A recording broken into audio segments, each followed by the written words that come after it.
Hi friends, ఎలా ఉన్నారు? అందరూ బాగున్నారా? నేను బాగున్నాను. ఈరోజు మా చేనులో కలుపు తీస్తున్నారు. వాళ్ళకి వంట చేస్తున్నాను. బెండకాయ కరవడు పులుసు చేస్తున్నాను.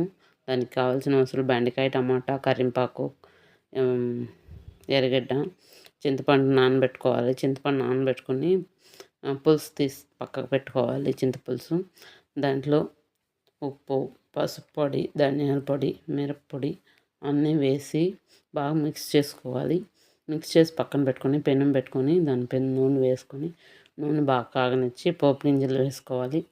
పోపు గింజలు బాగా చిటపటలాడనిచ్చి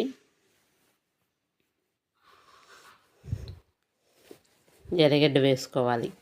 ఎర్రగడ్డ బాగా వాడ్చుకొని టమాటా వేసుకోవాలి. టమాటా బాగా వాడ్చుకోవాలి. టమాటా బాగా వాడిన తర్వాత కొత్తిమీర, కరింపాకు వేసుకొని బాగా కలబెట్టాలి.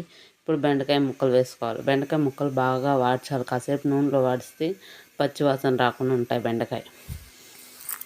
ఇప్పుడు మనం కలిపి పెట్టుకున్న పులుసు ఇందులో వేయాలి. పోసి బాగా కాగాలి. ఇప్పుడు మనం ఎండు కరవడు క్లీన్ చేసి పెట్టుకుందాం. తలకాయలంతా గిల్లేసి క్లీన్ చేసుకొని కూర సగం కాగనిచ్చి ఇప్పుడు ఇవి దాంట్లో వేసుకోవాలి. కరవడు వేసిన తర్వాత బాగా కాగాలి. కాసేపు కాగనిచ్చాలి. చూడండి, ఒక 10 మినిట్స్ కాగితే సరిపోతుంది. అయిపోయింది. అంతే, అన్నం కూర రెడీ చేసి పెట్టుకున్నాను ఎత్తుకొని వెళ్ళేదానికి. ఇది కూలోళ్ళకి సంగటి, ఇది మాకు సంగటి తనిగా వేసుకున్నాను.